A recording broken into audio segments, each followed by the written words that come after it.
how do you tell the narratives around the Islamic world, how do you connect them to the stories of Europe or the stories of Africa, or how do you bring in colonialism, or how do you talk about how objects were acquired? And this is something that more and more museums are really beginning to do, because the audience is demanding to know, like, how did you get this object?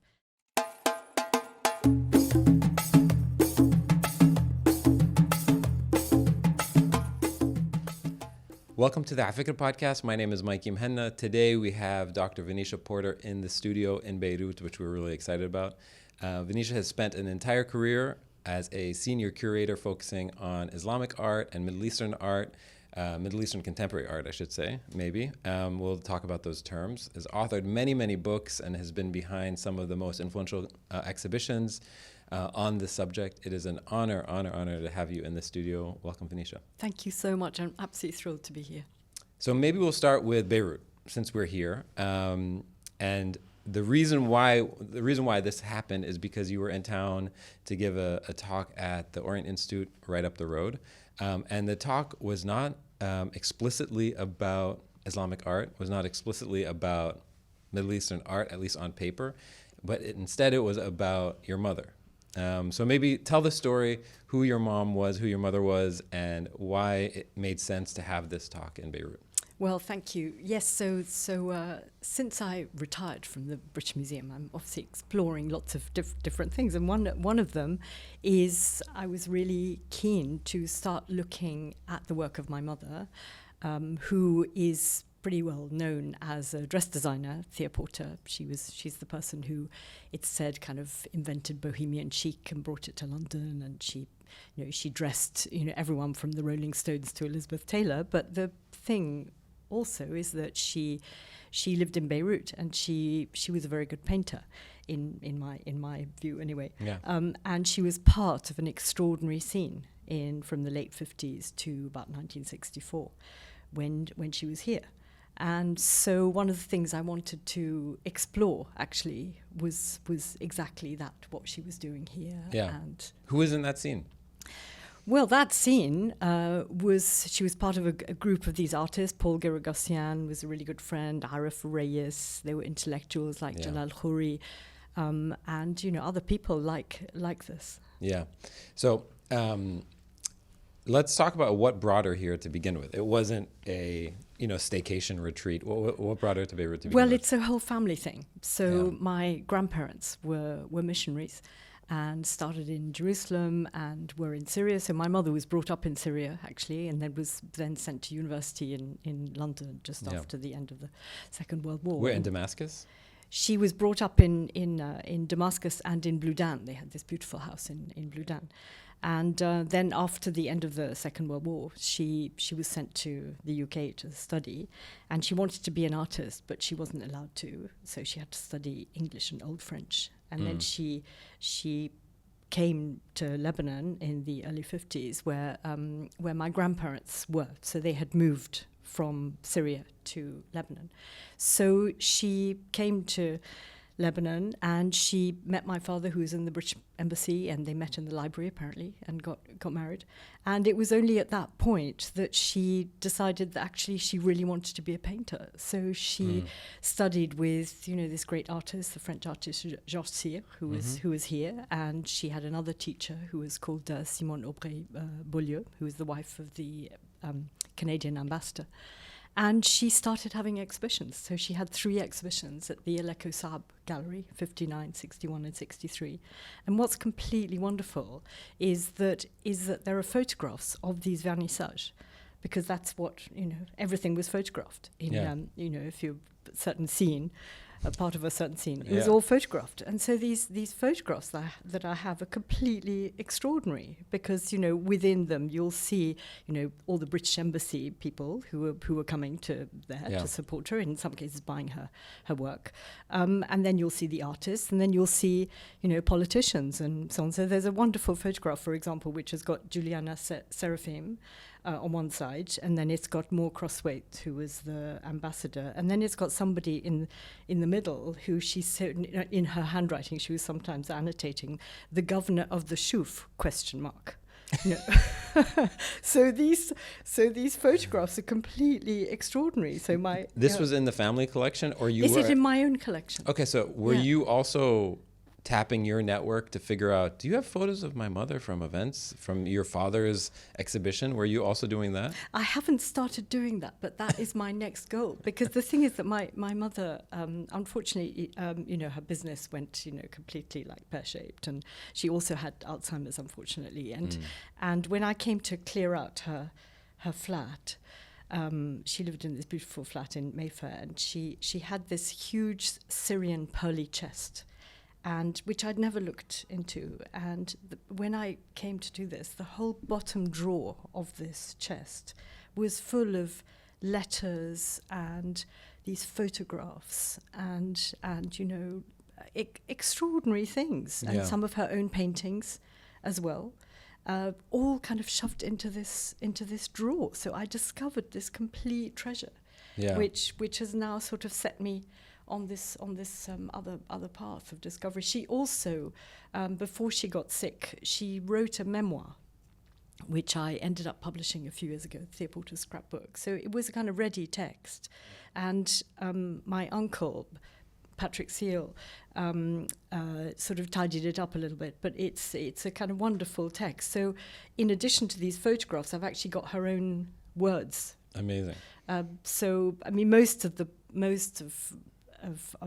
book is actually about her later life as a dress designer, but this kind of wonderful moment at the beginning. Yeah. So this is the thing I'm now trying to explore. What do you think her relationship was to Syria and to Palestine and to Lebanon? And how did that influence your relationship to these places? Well, her relationship was very strong. I mean, she talked about, you know, how she would just dream of Syria, and she completely loved it. And in terms of the clothes that she made, what she became known for was that she would bring, you know, these kind of exotic fabrics, a little bit orientalizing in terms of the designs and so on. So it even though she left in 1964, and we moved back in 1965, it kind of remained with her all the time. Now, in terms of for myself, I mean, it influenced me profoundly, because I was born here, I was brought up here, I went to the Collège Protestant till the age of 10. I had a Syrian nanny, so Noor Moura, who was my nanny, had previously worked for my grandmother when she was up in Bludin, and so they brought her down to Beirut, and so Noor, you know, spoke to me in Arabic until I was 10, and so it has absolutely influenced me.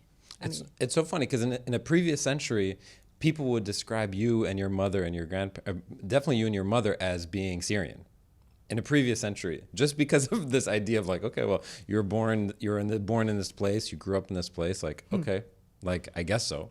Yeah. Like, I could imagine people in a previous century describing your mother as being a Arab artist.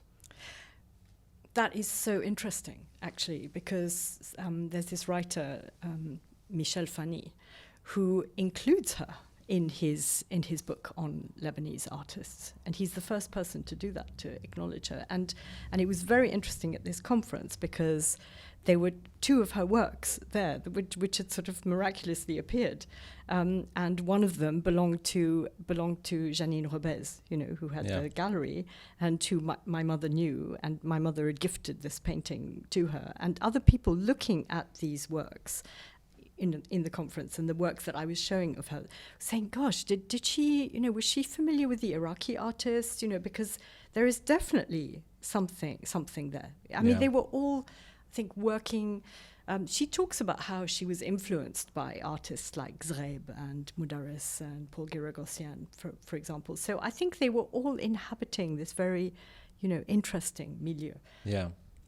So given that that's the context that you grew up in, when did you decide, I think I want to spend a career thinking about this and studying this? And how did that go to saying, okay, I want to do a PhD focusing on Yemen. Walk me through that process.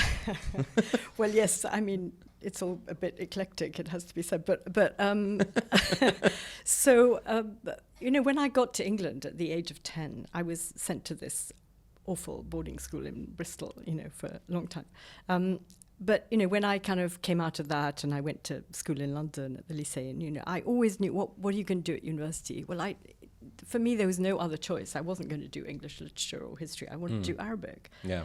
And that's what I did. So I got to do Arabic and in Oxford, and the kind of extraordinary thing that happened to me there was because I could speak Arabic. I've lost a lot of it now, unfortunately. But my professors who'd never spent time in the Middle East at all, I remember one of them saying to me, "Oh, it's such a shame you can speak Arabic because you'll never be good at Arabic grammar." Which actually ended up being true, because when I had to do a prose translation, I would always hear it as my nanny would say it to me. So, but for me, there was no choice. Yeah. I mean, that's what I was going to do. And then I kind of went from there to doing Islamic art. I mean, I just kind of continued. Yeah. Okay. I want to talk about the job title I used to describe you, and what you thought it meant and what it means now. So what does it mean to be a curator of Islamic art? Let's just use that simple term. What did it mean in the 70s, the 60s, 70s, 80s? And what does it mean now? Yeah, it's a very important question. I mean, when I was lucky enough to get the job in 89, having spent all this time in Yemen beforehand, where I just randomly went, by the way. I went just on a holiday after I'd finished university, and just went with a friend and fell in love with it, and kind of ended up sort of working on that. The curator was, you were, as it were, the specialist, and so you had a kind of defined job, which is that you're there to look after things, you're there to put them on display, to research them, to get to know them, but to do a lot of kind of administrative work on the collection. I was lucky when I went, because the colleagues were already in the process of creating a gallery, the first gallery of Islamic art, proper gallery of Islamic art in the 80s, which opened in 89. And so I got a kind of feel for how objects are displayed and so on. But it was a very, in those days, there wasn't very much context. So, when I was taught how to write a label, I would be basically describing what you were seeing, an Islamic plate, colored, carnations painted in blue and red, nothing about how objects were used and yeah, so like on. the way ChatGPT would describe it. Exactly. Yeah. So that's kind of how it was at the beginning. Less in a functional way, as in like these were the job description. What was the purpose of a curator? I mean, it kind of comes to this question of, I was reading somewhere in one of your many bios on these different conference pages about when the British Museum started collecting Islamic art. And it dawned on me that there was a moment before they started collecting it, and there must have been a decision to say, okay, this is something we want to do. Yeah. Why is the British Museum collecting Islamic art? Well, it's interesting that, because I mean it really started with a curator in the sort of mid to late 19th century who was had been collecting, somebody called Franks actually, who'd been collecting for the museum a lot of kind of Renaissance objects and all of that, and realized that there is this area here, because it was beginning to be known. There were big exhibitions in the 19th century and so on. So people were beginning to get to know that there is material culture in these countries, that people were going, as part of their grand tour and this kind of stuff. Yeah. And this particular curator acquired so much that fast forward, it was very clear that there should be a place where you displayed this material, and which then would enable you to to actually explain about the region and its histories. But actually, even before that, but in a much smaller way,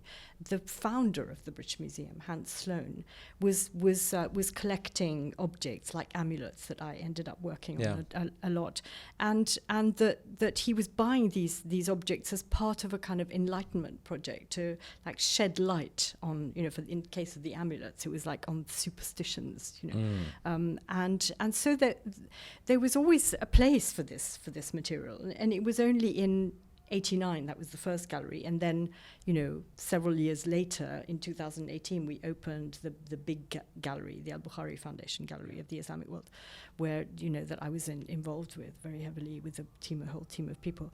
That the job is to actually just demonstrate the extraordinary richness of these civilizations. It's not one thing, but to show beautiful objects and to place them in context, and through those objects you can talk about history and people and faith, and so those objects, as a curator, your job in essence is to be there to put forward. You try and interpret as best you can, but you actually, the story stems from the object. Yeah. So it's to help essentially like narrate a cohesive story that is diverse and complicated, but informs a broader public, essentially. Yeah. It's to do that. Exactly. And cohesive it's not cohesive. It's like many stories. All coming together. So I want to talk about how you have thought about the success of that sort of project, because there's been so much effort being put into it. So I wonder how successful. Maybe let's start there. How successful do you think museums, not only the British museums, but museums at large in Europe and in the West, have been at telling that story, informing the public about this huge civilization? Yeah, it's complex because every museum tells its story on the basis of what it has, and in the past, there was always this thing that they would stop at around 1850 or something like this, because as it were, in inverted commas, Islamic art didn't kind of carry on longer than that, and so you did find there was these very traditional displays that were done a kind of to chronology and so on. I think now there's very much a feeling that you have to explain a lot more. And what we did in the British Museum in the Al-Bukhari Gallery, which was very different from other museums, was that we went from the collection, and the collection across the museum is very rich and diverse. So it goes from like archaeology on the one hand to ethnography to contemporary art to great pieces of Islamic art. And we took away the hierarchy so that everything is there as an object to tell a story, and we mixed all these objects together, and so just when we opened the gallery in the autumn of 2018, a lot of the kind of diehard Islamic art people were like completely shocked that in this gallery, along with the great treasures of Islamic pottery or whatever, we showed clothing from Pakistan, for example, or contemporary art. So I think, and it has been very successful, this gallery. I mean, there are always issues, and one of the things is to what extent people so often say, why are you calling it Islamic, and does this mean that this is a gallery about faith, whereas actually we say very clearly this is not a gallery about faith, but faith plays a very important role in it. This is about material culture. Yeah. You said this has been largely successful. How do you think of that? Like, on what basis? I'm not trying to sort of to make a point. I'm just trying to understand when very smart, thoughtful people think about, did we do a good job or not? On what basis? Yeah, I mean, it's tricky that you can only go by the reactions of people, and of course you have to make huge compromises all the time. For sure. When you do this, because you work with top designers who are saying to you, okay, you thought you wanted to put 50 objects in a case, but actually could you lose 40 of them, and this kind of thing. So so you've got the kind of restrictions that so everything is a compromise, and you've got to, like how you interpret the the labels and all that. But we did a series of focus groups. So we did focus groups before in the planning. Which was really interesting to find out what our visitors wanted from this gallery. They wanted a lot more context. That was the main thing. And those since that time, there have been focus groups as well. And also you can observe as well. So I would spend, before I left, I would spend a lot of time in the gallery, like looking at what people were reading and so on. So that's the thing. You can only measure it by what people are saying to you, and if you see it it's actually full of people generally, because it's a very kind of lovely environment. There are beautiful screens that were designed by Ahmed Ankawi from Saudi. There are seats. You can listen to music. So we also tried to create a beautiful ambiance as well. Yeah.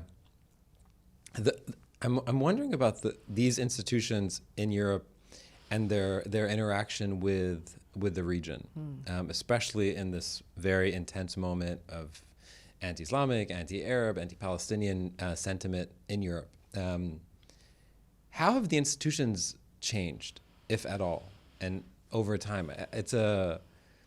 Because on one side there's an interest in acquisition, there's an interest in growing soft power, interest in influence on burgeoning economies in the region.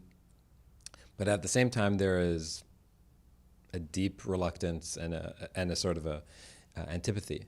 How do you see that evolving? Yeah, I mean, these big institutions are, inherently very conservative, and it's quite hard to make changes and to get things looked at in a different way, and particularly to look at sort of political issues.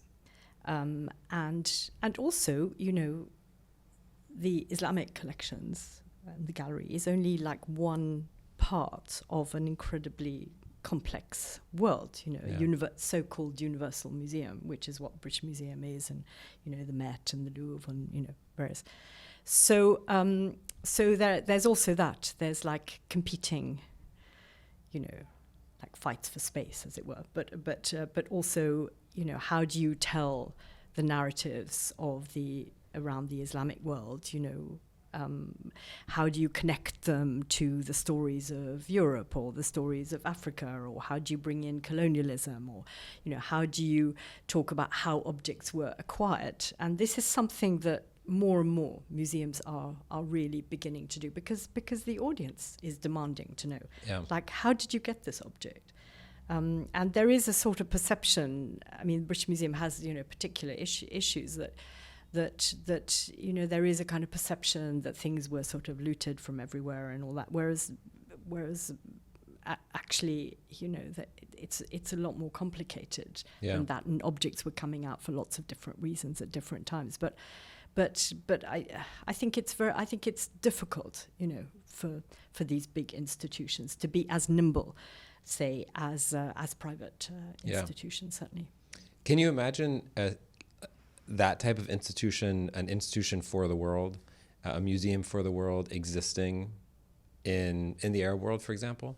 Is there a sort of a reason for that to exist, a pathway towards that, that tries to tell this? Maybe cohesive is not the right term, but a expansive story that is informative about the world. Could you imagine that even happening? I could imagine it happening, and I think it should happen. Actually, there was an exhibition that was sort of initiated by Neil McGregor, former 2 directors ago now, called History of the World in 100 Objects, and it started as a book, and then it became an exhibition. It was an exhibition in Abu Dhabi, I think it was, many years ago now, and that was really interesting, because the whole point of it was to juxtapose cultures, and I think that's really important to do that, to show the arts of the Islamic world, or era, if you like, in context of, say, ancient Mesopotamian art, because it's basically the same geography, but it's just different time periods and different people ruling and different preoccupations. I always think of it as kind of one line, really. Yeah. But we're just talking about the same geography. So I think in the future it'd be really interesting to do that. I mean, in Abu Dhabi, the Louvre Abu Dhabi, does it to some extent there, and I think more and more it should be, because what tends to happen is that you go to a national museum, and you're just seeing what's here, from here, but actually to see it, placed within the broader context of, the contiguous regional groupings and empires or whatever, the material culture of those and how they relate is obviously much more interesting, I think. Okay, I want to talk about one specific exhibition that I also turned into a book, The Art of Hajj. I'm curious what you learned in putting that project together, both about Hajj, but also so many other things. It's a bold project to take on. So tell me a little bit about the exhibition, the project as a whole, and what you learned. Well, this is, for me, the most important project that I was privileged enough to do, actually. It was quite extraordinary as a project. I mean, it was during the period of Neil MacGregor, and he was looking for an exhibition because he liked to do exhibitions in kind of groups, and so there was an exhibition on to do with ancient Egypt, and there was an exhibition to do with medieval treasuries, and he was looking for a third one because those two were sort of faith-based. And so he said, well, what about Hajj? Has anybody done an exhibition on Hajj? And naively, I, without thinking too much about it, was like, yes, I'm sure, this is definitely doable. I'm sure that other people have done it, and so on. I realized that actually it hadn't been done in the way that we ended up doing it, and in a sense it was to tell a story. So it's to tell a story about one aspect of the faith of Islam, one of the 5 pillars, and so to look at Islam through that prism as well. But that Hajj is something that is, it's terribly ancient. Of course, it's so ancient. I mean, even going back to before Islam, and continues to be something that happens today. So I needed to be able to tell it as a living story as well. And so, right from the beginning, they were like key objects. So, one of them, for example, was the maqamat of Hariri, where, from the 13th century, where there's an amazing depiction painted by this painter called Yahya al-Wasiti of people going on Hajj. So that was the first object I knew that I had to get. And the other was this work by Ahmad Matar, Saudi artist, called Magnetism, which was essentially like 2 magnets with iron filings, which kind of shows the coming together exactly. And once I had those 2 objects in place, actually everything else came together. So it was an exhibition that was structured around the journey, but about what's it like being in Mecca. But the most important thing, I think, was to try and create something which made people feel like they were there, because that's the big difference. Is that anyone can go to Compostela, but only if you're a Muslim can you go on Hajj. So it needed to be something. It needed to be an exhibition. This was the really tricky part, which introduced non-Muslims to this notion, but where Muslims themselves coming to this exhibition should feel themselves in there. So we started the exhibition with, it was like in the round reading room, there's like a tunnel on the side, and we started it. When you came in, you heard the talbiyah, so you instantly were plunged into it. So that was in a way the most challenging thing within a kind of an exhibition structure. How do you make people really feel that spirit? Yeah, it's interesting because I'm curious about some of the other artworks, or some of the other maybe objects that were a part of it. Just if we can paint a larger picture, because it's because I still have like a little bit of a loss for it. So like, what other pieces were involved?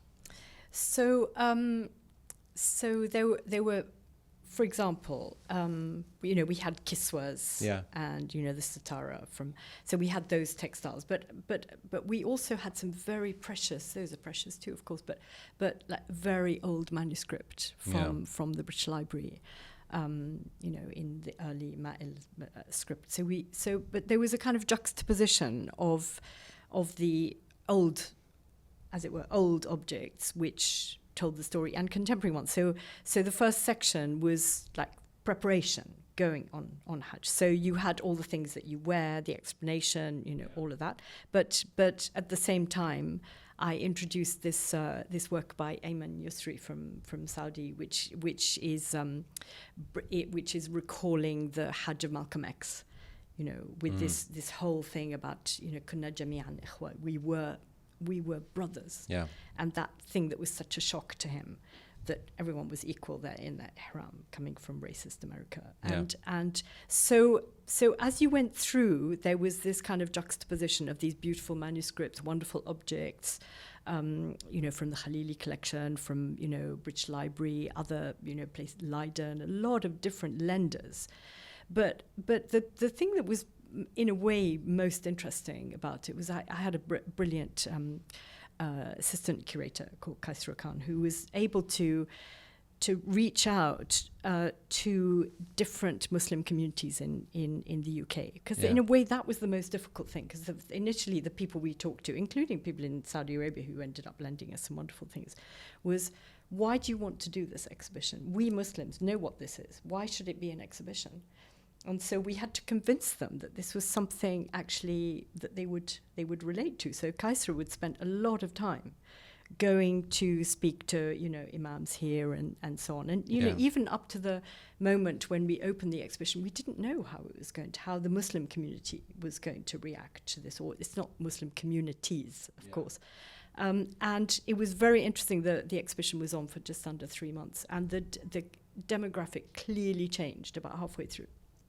And we started getting, like coach loads of people from different parts of England. And then we would get teachers of these, Muslim schools in London coming again and again with their different classes.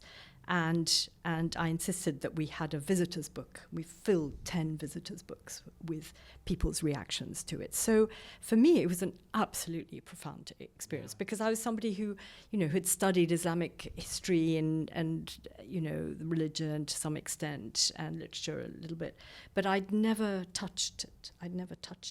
And this was my, as it were. How did you have the courage How did you have the courage to convince yourself that, okay, I think I can be a custodian of this project? Because I mean, I don't know anything about your faith, but I would imagine that you're not Muslim. And so I feel like it's a huge responsibility and you're putting yourself in a position to be criticized enormously. You're putting yourself in a position to fail hugely and to sort of, fumble the ball, as it were. And many other people would say, this is not the project for me. This project should exist, but it's not my bag. So part of the question is, how did you convince yourself? And how did you convince others? No, I can do this. I can do this.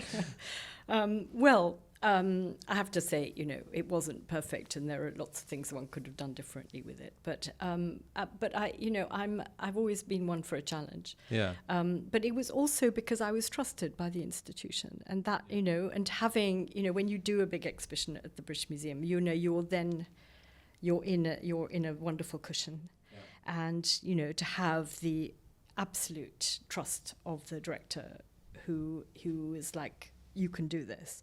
I mean, there were many moments when I thought, what am I doing here? But it was also having Kaisra there, who had herself been on Hajj. So it was the thing, to start with, I just couldn't understand it. I couldn't understand the rituals. Yeah. And I just kept thinking, I'm just going to get this all wrong. But it was having her, having a team of people. We had an advisory group, so constantly kind of checking back with them. And every word, word that was written on an information panel had to be checked and double checked, so that you just did not want to make any kind of mistake. For sure. So, but you can, I was hugely nervous all the way through. I Yeah. really was, but conscious that how huge this was. Yeah. Okay, I'm going to ask you a question that may put you in an uncomfortable position, but I want to try to ask it.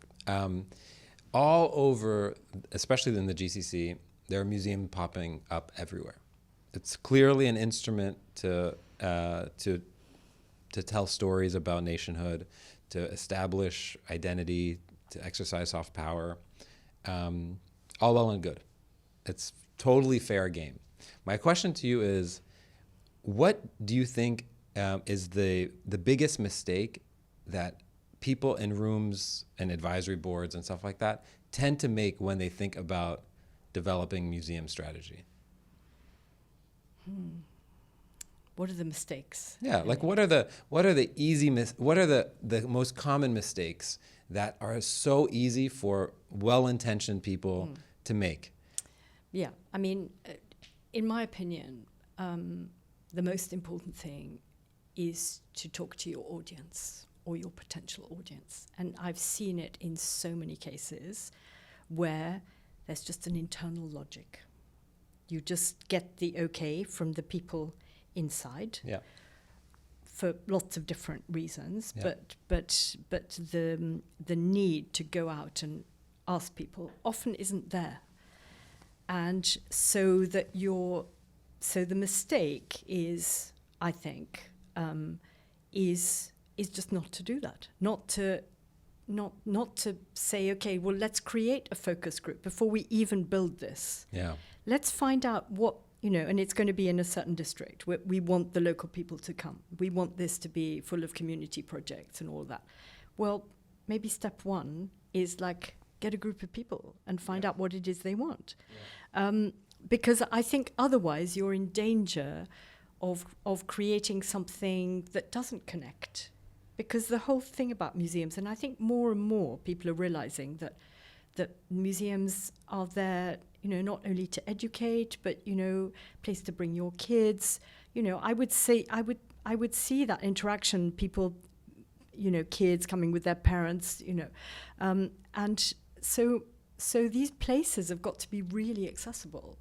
It's got to be somewhere where you introduce history and culture, but in a way that is going to grab them, because otherwise this history and the material culture, which is part of them, just remains over there. It doesn't come inside. So I'm not sure I'm answering the question really, but it's more that you just need to find out what people want before you even start. Is it possible is that they don't know who their audience is? Is that part of it? I think sometimes they're not sure.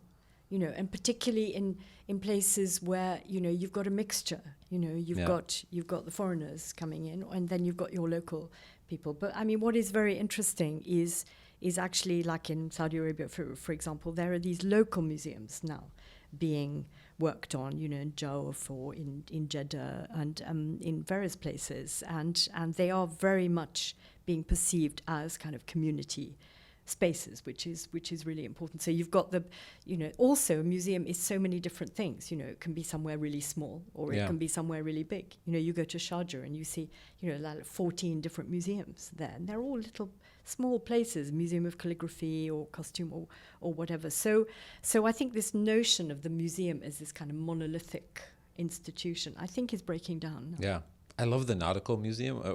There's the fishing museum. It's like the pearl diving one in Sharjah.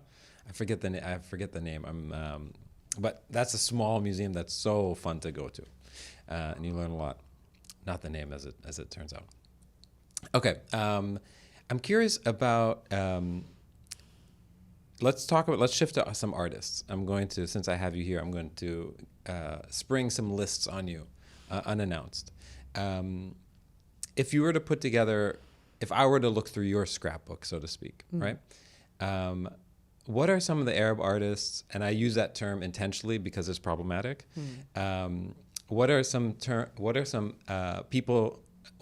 artists that people think are Arab artists? Are some of your favorites? If you were to have a wall or to have a shelf and have it on display, and specifically for high schoolers, where you're like, these people are coming in, these teenagers, they should know these people. Who's on that list? Oh my goodness. That's really hard, actually. It sort of depends on where you are. You know, is this something? I'm going to bounce this back at you Sure. now. So, is this something which you're coming at the subject completely fresh from wherever you are in the Arab world, or is it if you're sitting in Lebanon?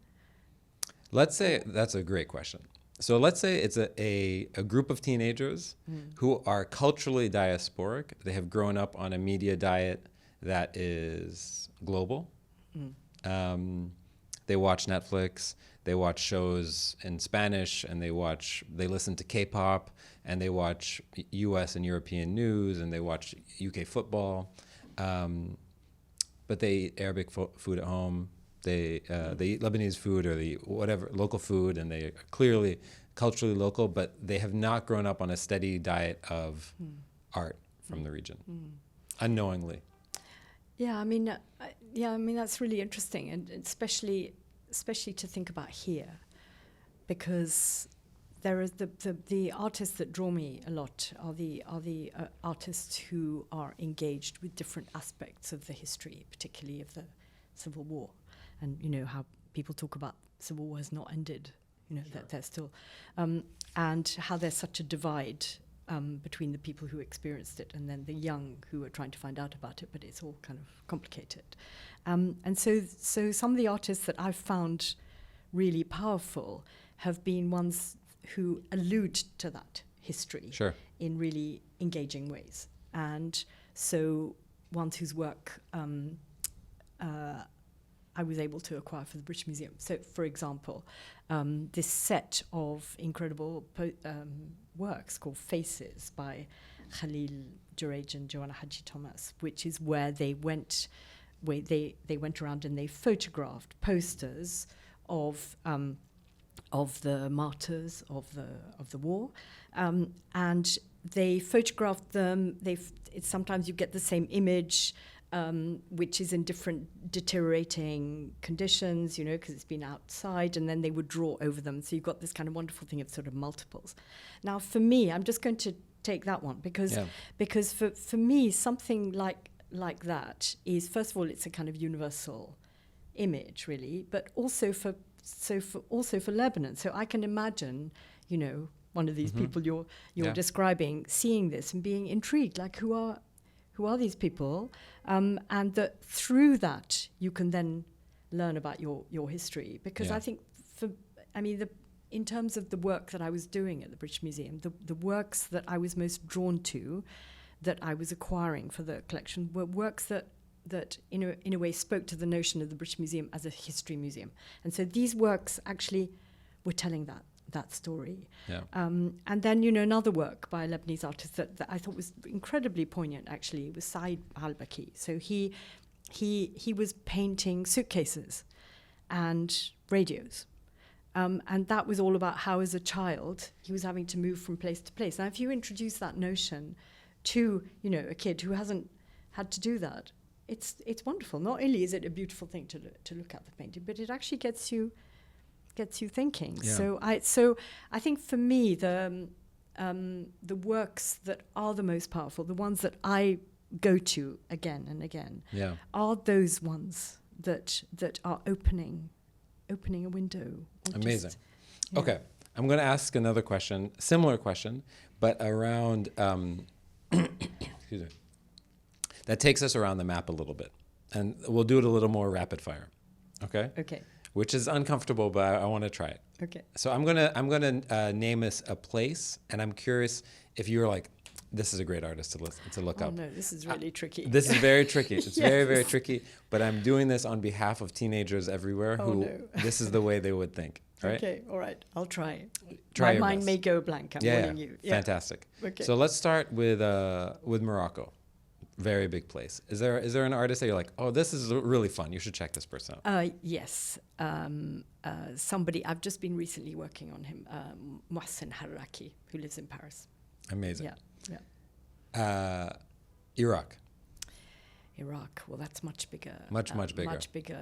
You can give a few if you'd like. I think that I've been becoming very passionate about artist books, dafatar, particularly these Iraqi ones. So I would say the group of artists who are making these dafatar, starting with Di Azawi, Ghassan Qaib, Nazar Yahya, Hana Malala, all these artists. And then, of course, somebody who's a particular favorite of mine is Sadiq al-Faraji. We're going to come back to the artists in their own words in a second. What about Tunisia? Tunisia is very interesting. So there's a group of very engaged artists there. Nida al-Shamikh, Malik Gnawi, Hala Amar are some of the ones that I know. Sonia Kalel, they're doing very, very interesting work, which is very politically engaged, but also kind of aesthetically, if you like. You can be politically engaged and not accessible at all. Yeah. But actually, these artists are really, really interesting, and they're kind of going deep into their history and producing really amazing work. Cool. Yemen. Yemen, this is kind of bad because I don't know very much about the Yemeni. But somebody actually, Ibi Ibrahim. So Ibi Ibrahim, Yemeni artist, lives in the States, and he did a whole series of really interesting photographs that were about women in the States, and what it was like, being there. Amazing. Okay, Sudan. Well, Ibrahim Salahi, of course. Yeah. Amazing. Many others, but he is just like a giant. He's an absolute giant. Algeria. Well, Rashid Qureshi on the one hand, but very interesting younger artist, Lydia Urrahman. She makes films. She's very, very interesting. Very cool. What about Kuwait? Anyone come to mind? Kuwait. It should. I'm sorry. It's okay. I'm gonna pause because. Well, no. I was thinking of Tariq al-Hussein, but of course he was Palestinian, but also he did that kind of really amazing work in Kuwait, which then got where kind of weirdly, perhaps not weirdly, but he was representing Kuwait at the Venice Biennale with a series of works on those on those old buildings. So he's Okay, amazing. Thank you for letting me jump around. Okay, all right. I'm now palpitating. So. Okay, I want to come back to this idea of artists in their own words. What do you learn about how artists actually think and function by reading their scrapbooks and their diaries and their inner monologues? Yeah, where you can find them is hugely rewarding. I'm always trying in all my attempts at working with this material. I've always tried to find their words, but sometimes it's difficult if they're not producing monographs and so on. You have to find them in a newspaper article and so on. You learn about what they think, why they're doing things, what poetry they like. I was very, very intrigued by all this when I did my last book for the British Museum, Artists Making Books, because there I discovered this kind of real engagement with language and poetry, and really felt that actually these books are often very personal. That's what I was getting from them. Yeah.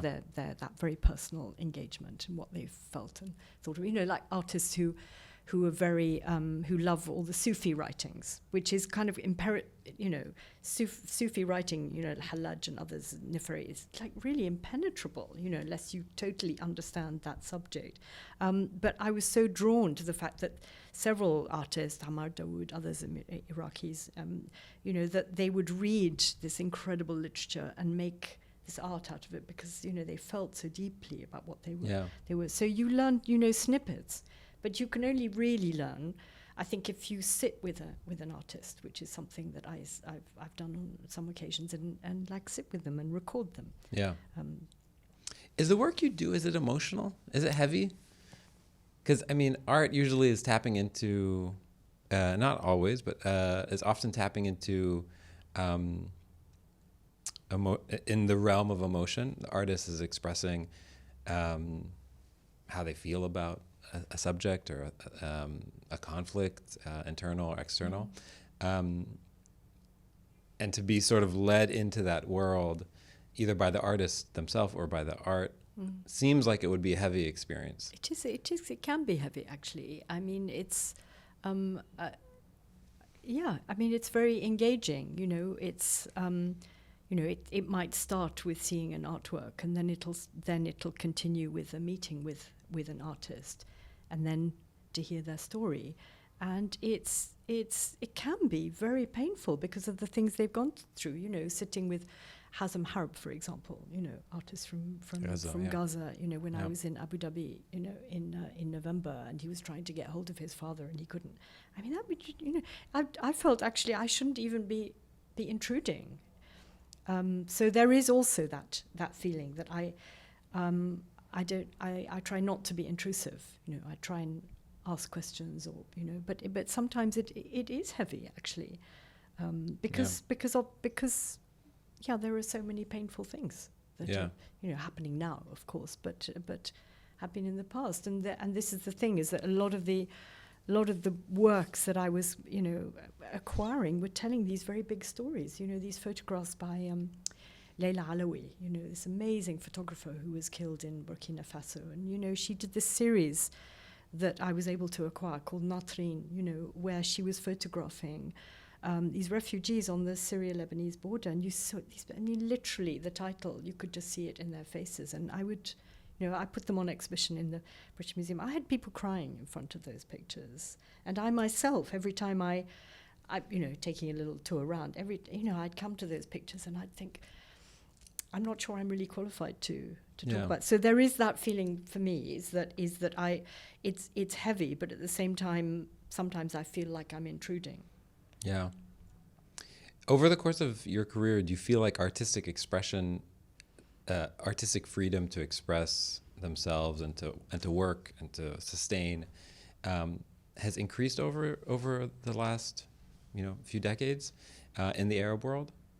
I think it depends on where you are. I think there is a huge increase and encouragement. You know, if you look at, you know, artists from the Emirates or all the Saudis, for example, there's a huge amount that is, you know, where the artists are really being encouraged. And so in terms of freedom of expression, I think it's, you know, depending on where you are, there are obviously limits that, you know, artists will understand. And will navigate themselves. So one has to completely respect that, the way they navigate. Yeah. Okay, before we wrap up, I'm curious if you're working on anything now that people should have their eyes out for, or if you're reading anything now or checking out anything that people should have their eyes out for. Well, no, I'm not writing anything kind of very specific. I've got lots of things I'm thinking about. I'm actually, I want to focus on, you know, the beginning of the story. I want to focus on my mother and try to just get a little bit more. I mean, one of the things I think with so many of us is that we never asked our parents the right questions. You know, I just like really kicking myself that I just. What are the right questions? Well, the right questions are like, you know, when you see photographs and you just read a memoir, it's like only one level. It's very superficial. You know, I'd like to have really sat down with her if I'd known to do that. Or if I'd had the curiosity, rather than just accepting it as part of that kind of landscape of hers. If I'd really sat with her and said, well, what was your friendship like with Paul Giragossian? You know, what was he really like? And did you go and sit in his studio? And did, you know, so part of me is I'm trying to kind of, you know, trying to capture that, but of course completely unable to, because a lot of people of her generation now are sadly not with us. So that's something that is, and being in Lebanon, you know, anything that brings me back to Lebanon is of course just very important to me. Amazing. Well, thank you so much for being here. I really, really appreciate it. Well, thank you so much for inviting me. It's been an absolute pleasure, really.